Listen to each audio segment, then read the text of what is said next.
Sir, paano gamitin ang apps na Tikmo, STC Pay to Tikmo to GCash? Sana gawa ka video. Salamat.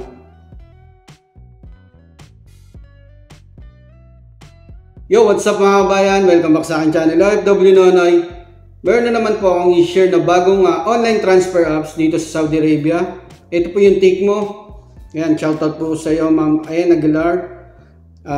Para masagot na rin po yung tanong ni kabayan. Sir, paano gamitin ang apps Tikmo, STC Pay to Tikmo to GCash? Sana ang gawa ka video. Salamat. Shoutout po sa inyo, ma'am. Ayan, pwede naman po i-direct na Tikmo to GCash. Yun po yung susunod natin gagawing video. Bali, ang gagawin po natin, magre-register po muna tayo ngayon. Susunod na yung pag-add ng money, pag-add ng beneficiary at pag-transfer sa Tikmo to GCash. And kabayan, bago po kayo mag-register sa Tikmo at iba pang online transfer app, i-register nyo po muna yung mobile number nyo at fingerprint sa AppShare kung hindi pa po kayo nakapag-register. Pagkatapos nun, mag-download at mag-register muna kayo sa NAPAT para tuloy-tuloy na po yung pag-register nyo sa ibang mga online transfer app. Katulad po ng Tikmo, STC Pay at iba pa. Ayan, pinag-utos na rin po dito sa Saudi na yung sahod ng mga kasambahay ay i-direct na sa digital wallet. Kaya marami po tayong video sa YouTube channel natin at Facebook page natin. Ililink po natin yung mga online transfer apps na pwede nyo pong gamitin. Okay, simulan na po natin. Punta lang po kayo ng Play Store. I-search nyo lang po dyan Tikmo. Tikmo. Tikmo. Nasa unahan na.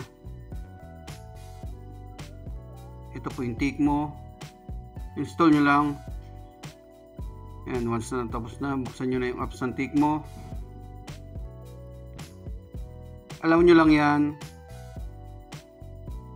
Tapos lagay nyo sa English. Ayan, international and local transfer. Bills payment. Mobile recharge, pwede rin. I-next nyo lang yan. Ayan, cards. Kukuha po tayo nyan later. Gagawan din natin ng video.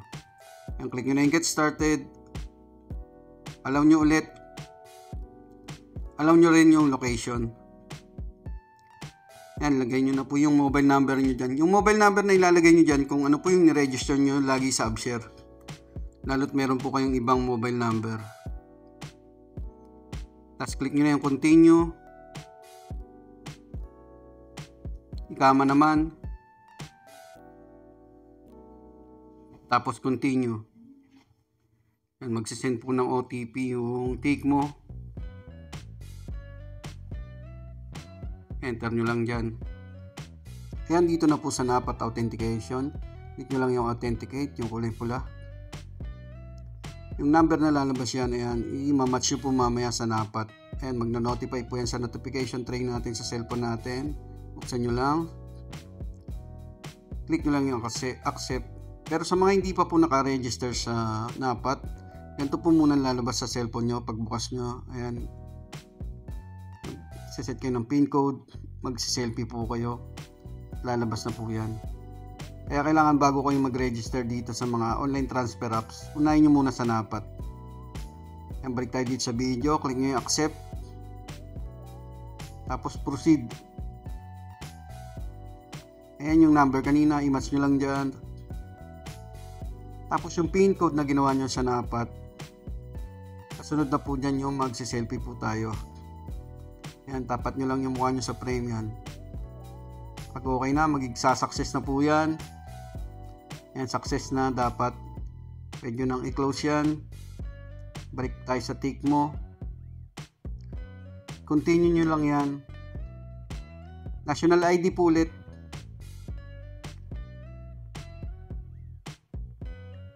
Tapos continue. OTP ulit galing ng Tikmo. Lagay nyo lang dyan. Authenticate ulit. Ulitin nyo lang. Yan, okay na. Gagawa na po tayo ng passcode mga kabayan. May rules po sa passcode. Hindi po pwede yung mga inuulit na number at saka yung mga doble.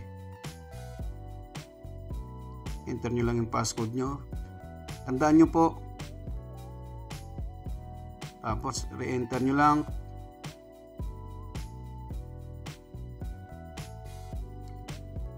Yan, okay na yung passcode natin.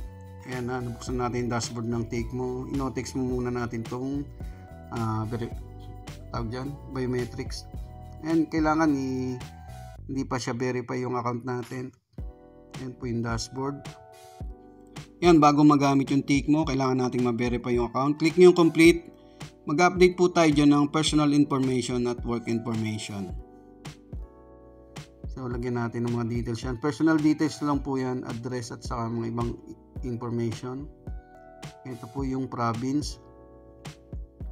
I-click nyo lang yung drop down, may lalabas na po dyan. Dito ako sa Eastern, tapos dito naman City. Ayan, piliin nyo na lang po kung saan po yung address nyo. Etong street na to.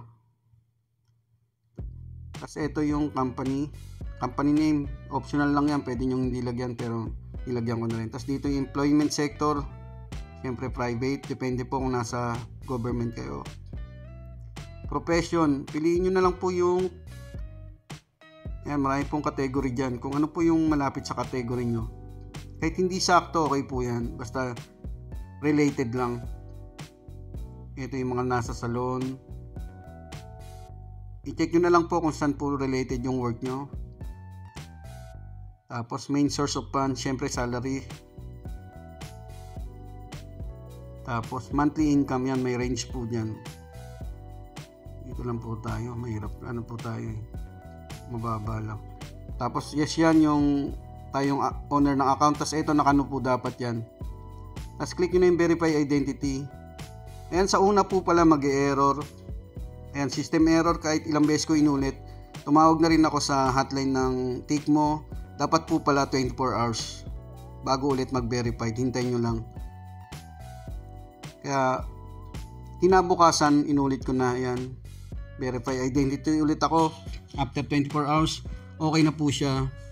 No, thanks lang natin yung biometrics ulit. Ayan na yung dashboard ng account natin. Verified na po siya. Meron pa po tayong i-update dyan yung profile na sa email natin para maka-receive tayo. Punta kayo sa my profile. Lagay nyo lang dyan yung email nyo.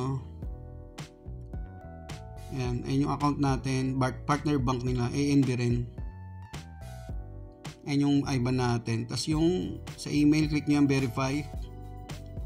Tapos lagay nyo yung email nyo dyan. Tapos click nyo yung verify. Magsisend na po yan ng notification sa email natin. Buksan nyo lang.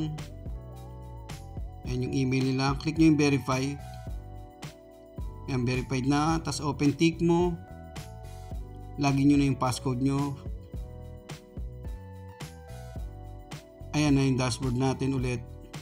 Check natin kung verify na yung email natin. Tapos may profile ulit. Ayan, verified na siya. So pwede na natin siyang magamit. Pag meron po kayong ibang i-update nyo lang. Pero so far okay na po yan. Balik tayo sa dashboard. And yung sa susunod na video, kukuha po tayo ng card. Yan, Takemo card. Tapos mag-add tayo ng beneficiary, mag-add tayo ng money at magta-transfer na rin tayo international sa mobile wallet natin, mga kabayan. Ganyan lang po kung paano mag-register sa Takemo. Maraming salamat. Ayun ma'am, sana sagot ko po yung katanungan nyo. Sa iba pa po nating mga kababayan na may katanungan, message or comment lang po kayo sa aking YouTube channel at Facebook page sa OFW Nonoy. Lagi ko pong pinapaalala, mag-iingat po lagi sa paggamit ng online transfer apps or digital banking. Ingatan nyo po yung details nyo, isi-secure nyo po at syempre yung OTP, huwag nyo pong ibibigay kahit kanino. Maraming salamat.